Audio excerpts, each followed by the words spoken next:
Hi hello నమస్తే. మన చరిత్ర గురించి మనం ఖచ్చితంగా తెలుసుకోవాలి. అందులోనూ మన హైదరాబాద్ ప్రజలు రజాకార్ల వల్ల పడ్డ కష్టాలు మనకి తెలియజేయడానికి, మన కళ్ళకు కట్టినట్టు చూపించడానికి ఈ మార్చ్ 15న రజాకార్ మూవీ అయితే వస్తోంది.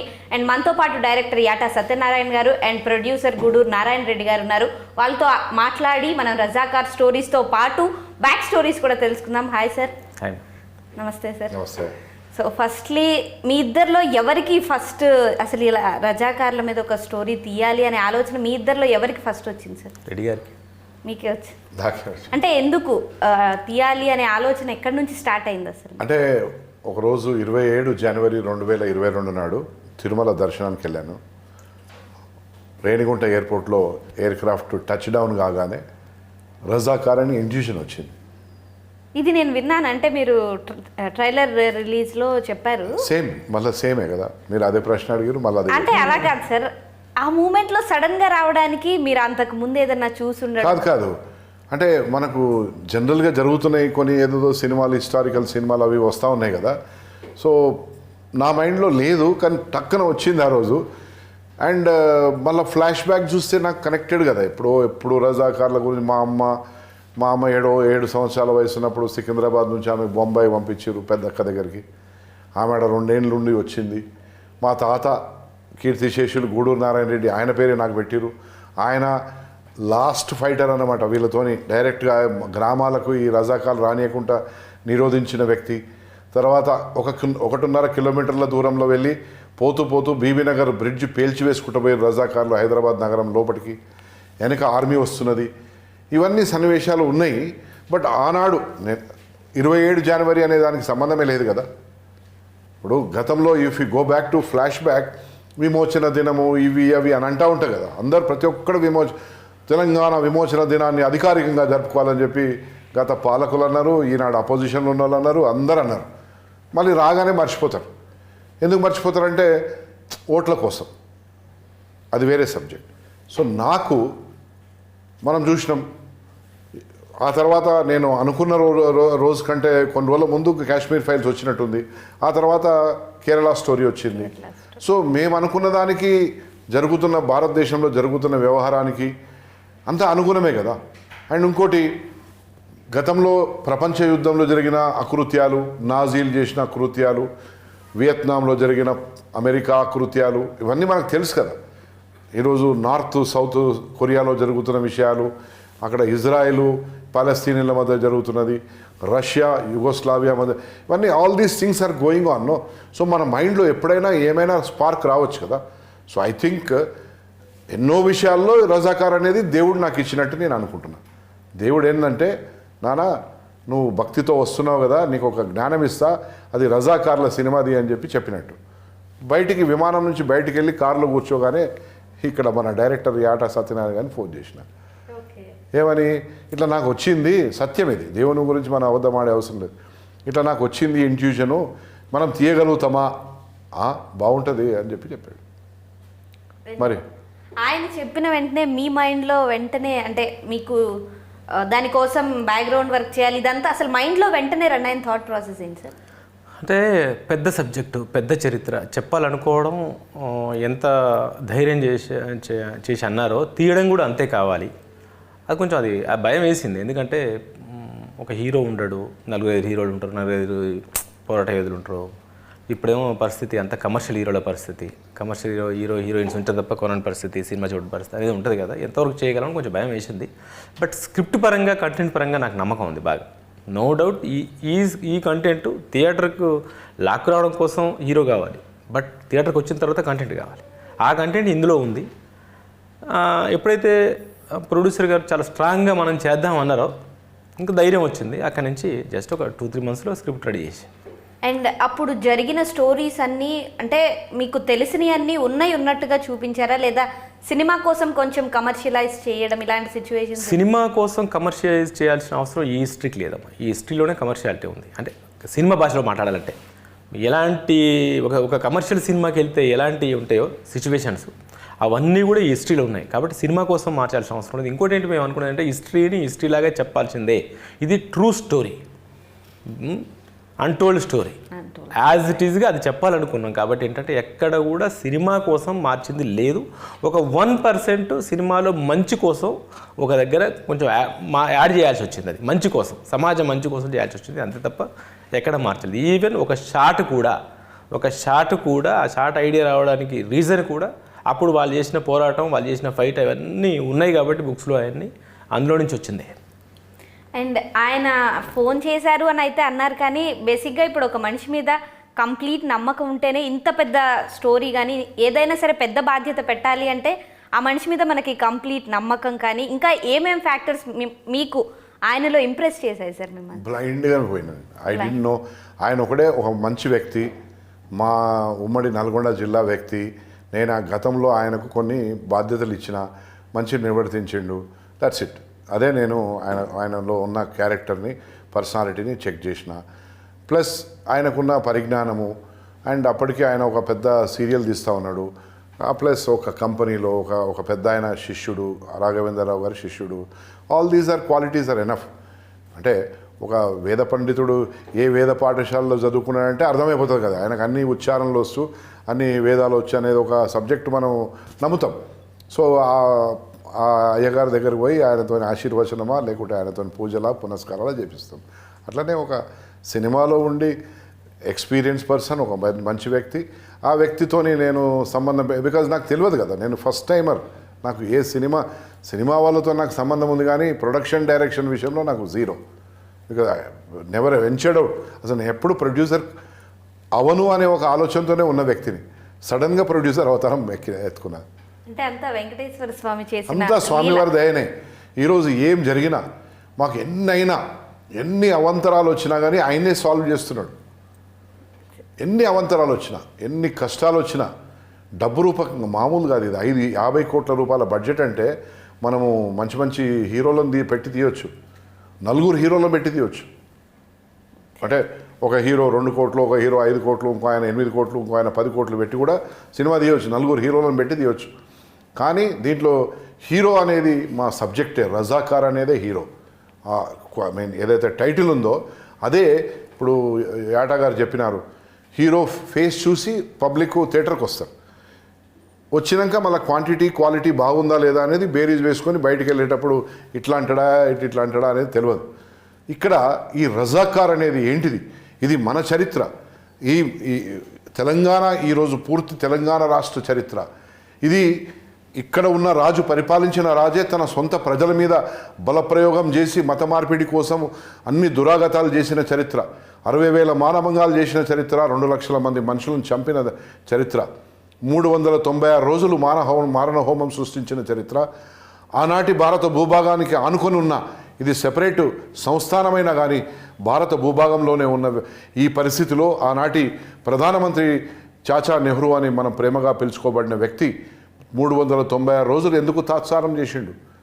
దీన్ని 396 రోజులు ఆయన తాత్సారం చేసినందుకు అదే సర్దార్ వల్లభాయ్ పటేల్ ఆయన అదే క్యాబినెట్లో ఉండి డెప్యూటీ ప్రైమ్ మినిస్టర్గా, హోంమంత్రిగా ఉండి ఆయన తీసుకునే నిర్ణయాలు ఇవి చరిత్రలో రాసున్నాయి. ఎందుకంటే నెహ్రూకు భయము, బ్రిటిషర్లతోని ఆయనకున్న సంబంధంతో, అరే ఇప్పుడే కాశ్మీర్, పాకిస్తాన్ ఆక్యుపైడ్ కాశ్మీర్ ఇప్పుడు అక్కడ గొడవ అయింది, వాళ్ళు మన భూభాగంలో కలిసిండ్రు. ఈ జునాగఢ్ అనేది కూడా, అది కూడా సర్దార్ వల్లభాయ్ పటేలే అక్కడ ప్లెబిసైడ్ జరిగేటట్టు చూసి వాళ్ళు కూడా భారత భూభాగంలో కల్పించాడు. అందుగురించినే ఆయనకు ఉక్కు మనిషి అనే ఒక బిరుదున్నది. ఆయన స్టాచ్యూ కూడా స్టాచ్యూ ఆఫ్ యూనిటీ అని చెప్పి బరోడాలో ఈరోజు గుజరాత్ రాష్ట్రంలో పెద్ద స్టాచ్యూ ఉన్నది. సో అటువంటి మహామనిషి, భారతదేశంలో ఉన్న అటువంటి మహామనిషి, ఆ రోజు నెహ్రూ గారు ప్రధానమంత్రిగా ఉండి కూడా తాత్సారం చేసిన వ్యక్తి క్యాబినెట్లో ఉండి ఈ ప్రాంతాన్ని నిజాం కబంధ హస్తాల నుంచి విముక్తి చేసి ఈరోజు మనకు స్వేచ్ఛావాయులు పీల్చుకునే పరిస్థితి. అలా Hyderabad most beautiful city in the country. ఈ ప్రాంతంలో కూడా మనం ఎంత ఆనందంగా గడుపుకుంటాం.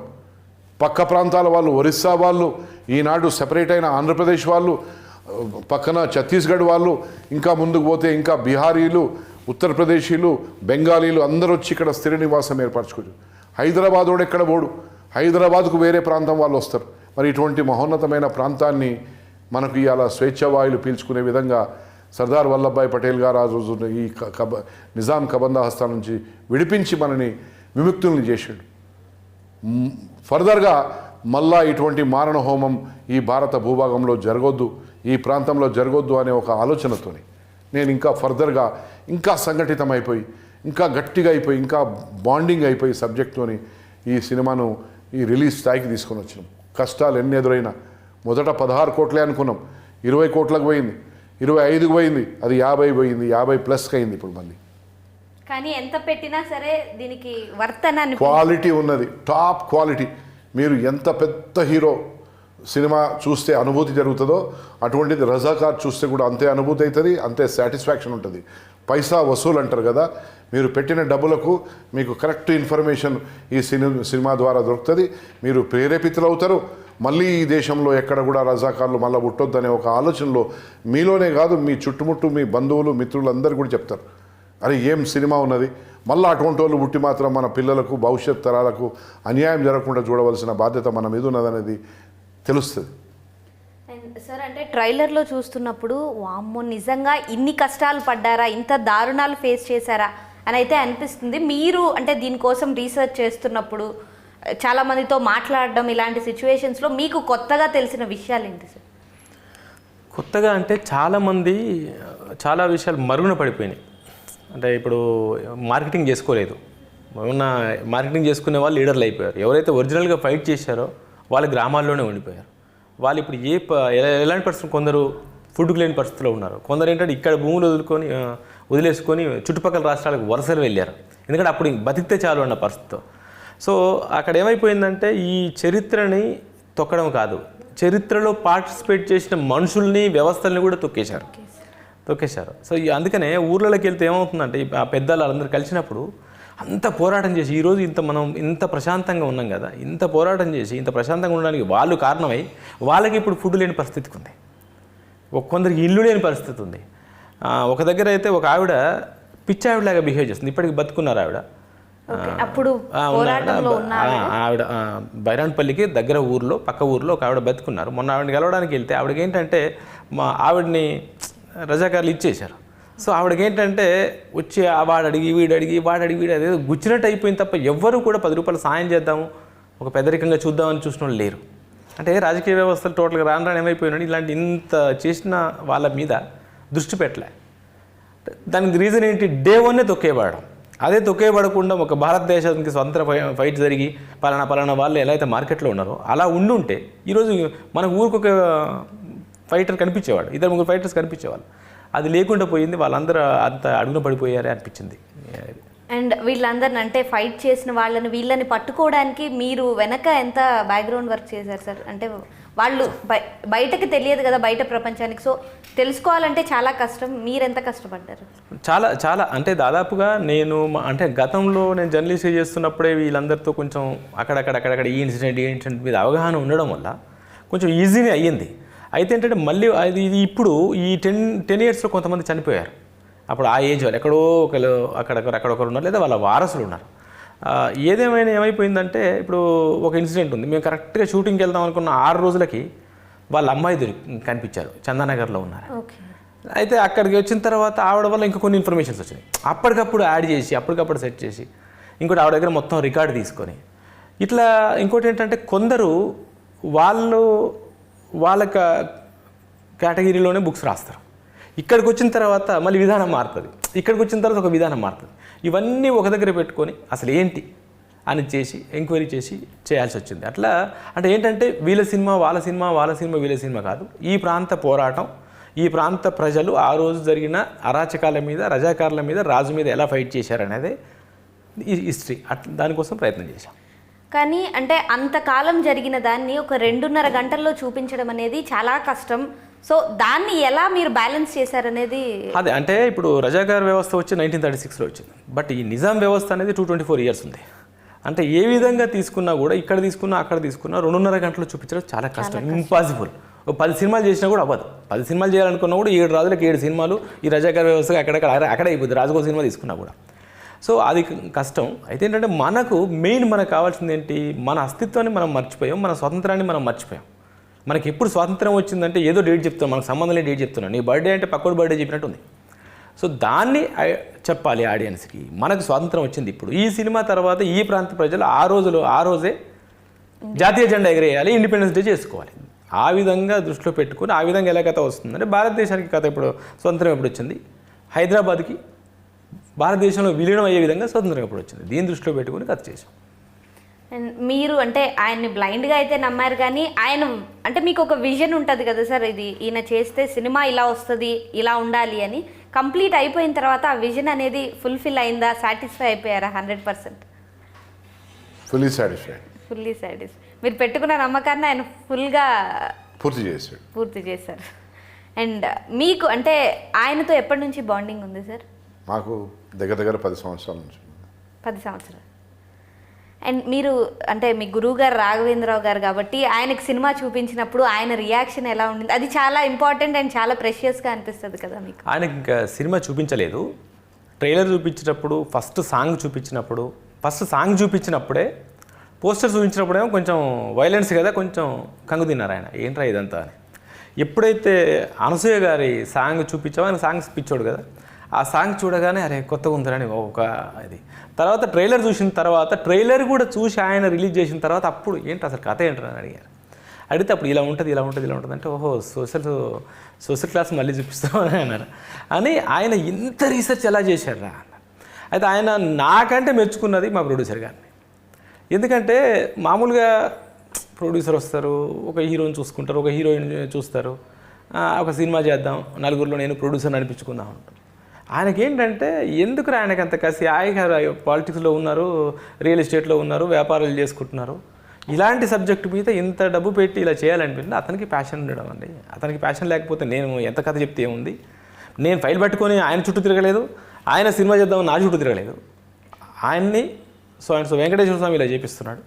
సో మాకు ఇద్దరు ఉన్న పరిచయం, ఒక పెద్దనలు అంటాడు నాకు, నేను ఇలా ముందుకు వెళ్తున్నాను, ఇదని చాలా అప్రిషియేట్ చేశాడు. ఆ రోజు నుంచి ఎవ్వరు కలిసిన జనవరి 1 రోజు నేను మా ఆవిడ మా పిల్లలందరూ ఆశీర్వాదం తీసుకొని వెళ్తే, అక్కడ వచ్చిన వాళ్ళందరినీ కూర్చోబెట్టి మావాడు సినిమా చేస్తున్నాడు, ఇంకో ఇది సబ్జెక్టు, ఇలా చేస్తున్నాడు, ఇలా చేస్తున్నాడు, ఇట్లా ఆయన మాకు ప్రమోట్ చేస్తున్నాడు ఎక్కడ పోయినా అక్కడ. కాబట్టి ఆయన ఆశీర్వాదం, ఆయన నలుగురికి చెప్పే విధానం బాగా యూజ్ అవుతుంది.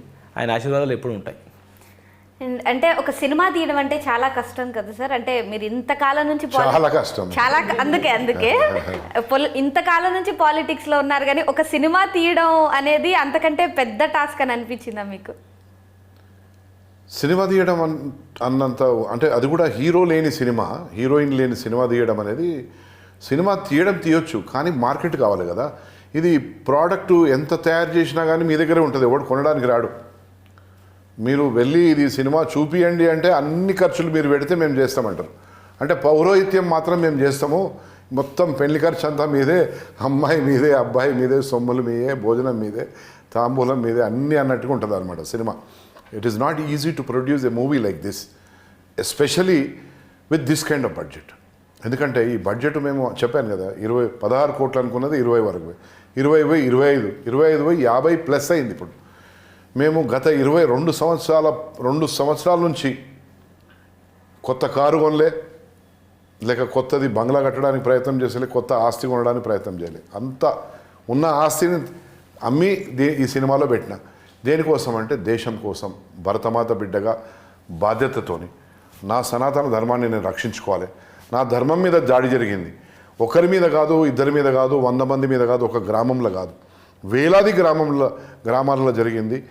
లక్షలాదిని చంపేశారు, వేలాది మంది మహిళలను, అమ్మమ్మలను, నాన్నమ్మలను ఈరోజు మనము ఆ వరుసగానే అనుకోవాల్సి వస్తుంది. వాళ్ళందరినీ ఆనాడు మానభంగాలు చేసి చంపి, ఆ ఘటన అసలుకు చాలా డిస్టర్బెన్స్ అవుతుంది. ఏంద్రా ఇది, మన పుట్టుక ఏంది ఇది, ఎవడైనా కానీ అందరు ఇట్లనే అనుకుంటే ఇక ఎవడు పుట్టడా రజాకార్ సినిమా తీసినందుకు అని అన్నందుకే కూడా దేవుడు నాకు బాధ్యత ఇచ్చాడు, అంతే కదా.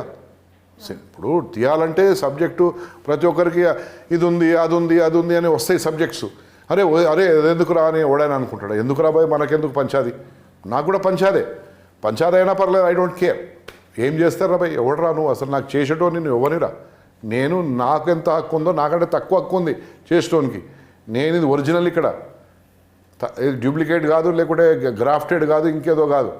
సో ఆ ధైర్యంతో నా బాధ్యతగా, నా భరతమాత బిడ్డగా, నేను భగత్ సింగ్ తమ్మునిగా నా బాధ్యతగా నా ఈనాటి పిల్లలకు, యంగ్స్టర్స్కు చెప్పాలి. 142 కోట్ల మంది జనాభాలో ఉన్న ఈనాడు దాంట్లో 100 మంది ఈరోజు యంగ్స్టర్స్ ఉన్నారు, మీలాంటి వాళ్ళు 18 సంవత్సరాల నుంచి 35 సంవత్సరాల లోపల ఉన్న వాళ్ళు. వాళ్ళందరికీ తెలియాలి. తెలిస్తే ఏమవుతుంది, మళ్ళా ఈ రజాకారులు పుట్టకుండా జాగ్రత్త పడతారు. ఏదైనా అందరూ సంఘటితంగా ఉండాలి. అందరు డివైడ్ అయి ఉంటే ఏమవుతుంది, డివైడెడ్ ఉంటే ఇంకోటి వచ్చి మళ్ళీ లోనికి జొరుతాడు. జొరి వాడే నేనే అసలు బాస్ అంటాడు. వతందారిని నేనే అంటాడు, హక్కుదారిని నేనే అంటాడు, పట్టదారిని నేనే అంటాడు, ఈ దేశం నాదే అంటాడు ఎవడైనా. ఈ దేశంలో పుట్టినోడు ఎవడు, ఈ దేశానికి వచ్చినోడు ఎవడు అనేది ప్రజలకు తెలుసు. బట్ వచ్చినోడు ఏం చేసిండు, ఉన్నోడి మీద ఏమైంది, మెజారిటీ మీద ఏమైంది అనేది ఆలోచన. నేను ఇక్కడ కుల మతాల గురించి మాట్లాడతలేదు, జరిగిన అన్యాయాన్ని అద్దం పట్టినట్టు చూపిస్తున్నా, చరిత్రను చిత్రంగా చూపించబోతున్నాం అంతే. మాకు మత కలహాలు సృష్టించాలి, లేకుంటే దీంతోనేమో శవాల మీద పేలాలు ఏర్కోవాలి, దాంతోనేమో ఓట్లు రాబట్టాలనే ఆలోచన కాదు. కోయిన్సిడెన్స్ ఈరోజు బీజేపీ పార్టీ, మా బీజేపీ పార్టీ ఇవాళ దేశం అత్యంత ప్రజాదరణ కలిగిన పార్టీ. మా నాయకుడు ప్రపంచంలోనే అత్యంత ప్రజాదరణ కలిగిన నాయకుడు. మరి అటువంటి నాయకునికి ఇవన్నీ, నాయకుని కింద పనిచేస్తూ ఇవన్నీ అవసరం లేదు. ఒకటి సమాజం ఈ సబ్జెక్టుని గుర్తించి ఈ సబ్జెక్టు ఏంటిది అనేది నిజం తెలుసుకోవడానికి ఖచ్చితంగా స్వచ్ఛందంగా తరలి వస్తారు, పెద్ద ఎత్తున తరలి వస్తారు. ఎందుకంటే ఇంత మంచి హిస్టరీ అంటే ఇంత మంచి అంటే కాదు, ఇది మంచి హిస్టరీ కాదు, ఇది చాలా చెడు హిస్టరీ. కానీ ఎంత అన్యాయం జరిగింది, ఎందుకు ఇన్ని రోజులు ఈ సినిమా రూపంలో రాలేదు, పుస్తకాల రూపంలోనే ఎందుకున్నది. 123 పుస్తకాలు ఉన్నాయి, ఎందుకు పుస్తకాల రూపంలోనే ఉన్నది, ఎందుకు తెరకెక్కించలేదు సీరియల్ రూపంలో కానీ, ఓటీటీలో కానీ, సినిమాలో కానీ అనేది ప్రజలు హర్షిస్తారు. వాహ్ గూడూరు నారాయణ రెడ్డి, వాహ్ యాట సత్యనారాయణ, ఆయనకు మంచిగా జోడుగా నువ్వు మంచి కలిసినవయ్యా, మంచి సినిమా తీసినావు, తెలంగాణ బిడ్డగా నువ్వు మంచి గౌరవ ప్రతిష్టలు పొందుతావు నువ్వు అన్న ఆలోచన ప్రజల్లో కలుగుతుంది. తద్వారా మేము కూడా గుర్తించబడతాం.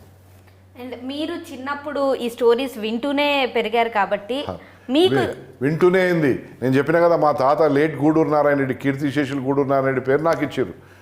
ఆయన the last man to fight with the Nizams, Razakars. అంటే మీరు చూసారా సార్ అప్పుడు? నేను ఏడ పుట్టినమ్మా, అందుకే మీరు వింటూ పెరిగారు అన్నాను నేను. వింటూ పెరిగాను, మళ్ళా అక్కడ ఉన్న ఆనవాళ్ళ మీదతోని దగ్గర ఆడుకుంటూ పెరిగాను నేను. మళ్ళీ మా అమ్మ ఈరోజు కూడా జీవించున్నది, ఆమె వయసు 82+. ఆమె 7 సంవత్సరాల వయసులో ఆమెను బొంబాయికి పంపించారు వాళ్ళ అక్క దగ్గరికి, మా పెద్దమ్మ దగ్గరికి.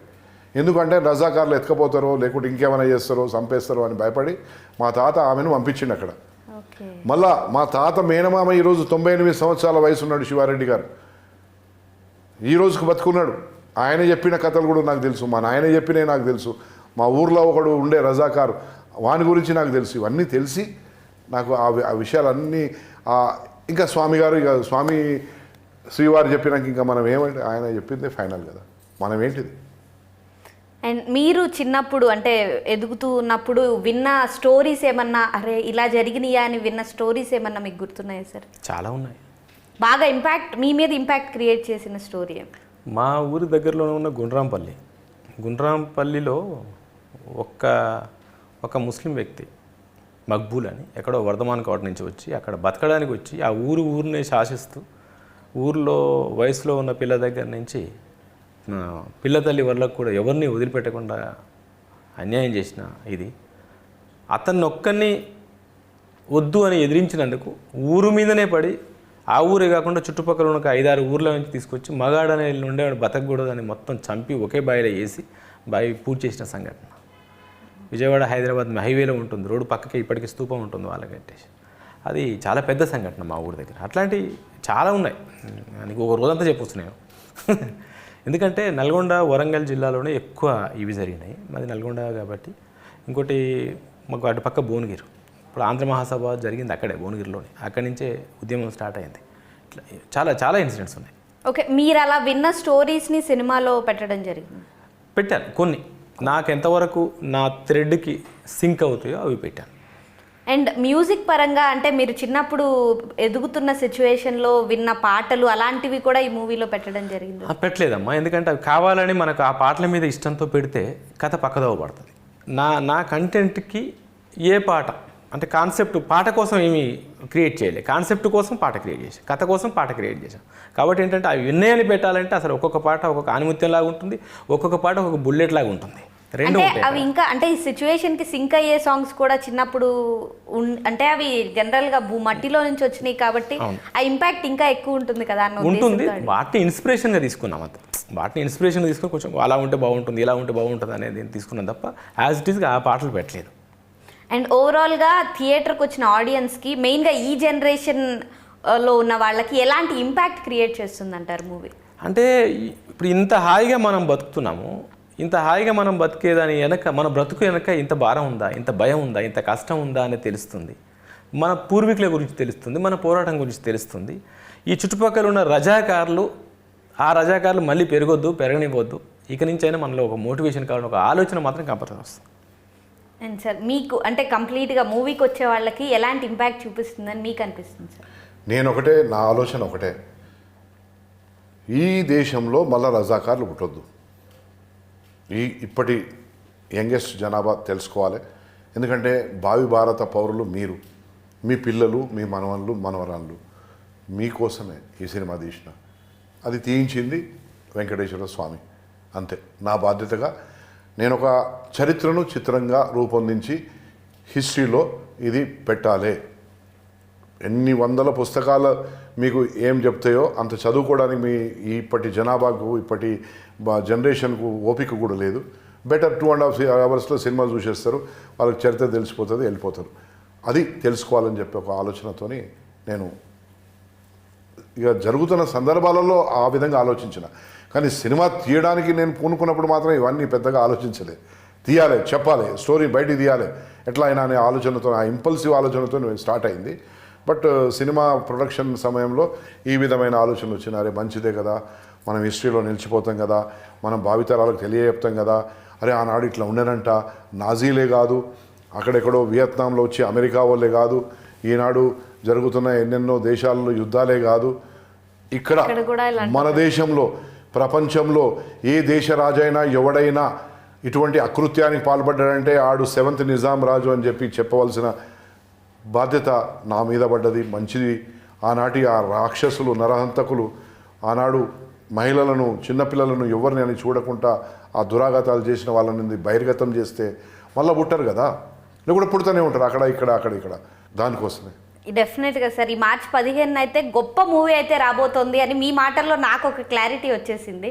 అండ్ ఖచ్చితంగా అది మెయిన్గా ఈ జనరేషన్ వాళ్ళు తెలుసుకోవాల్సిన స్టోరీ అండ్ చాలా ఇంపాక్ట్ చూపిస్తుంది వాళ్ళ లైఫ్ మీద కూడా అని నాకు అనిపించింది. 100%. And thank you so much sir. Thank you. March 15 Razakar movie థియేటర్స్లో రిలీజ్ అవుతుంది. ఖచ్చితంగా థియేటర్కి వెళ్ళి మాత్రమే మూవీని చూడండి. Stay tune to V6.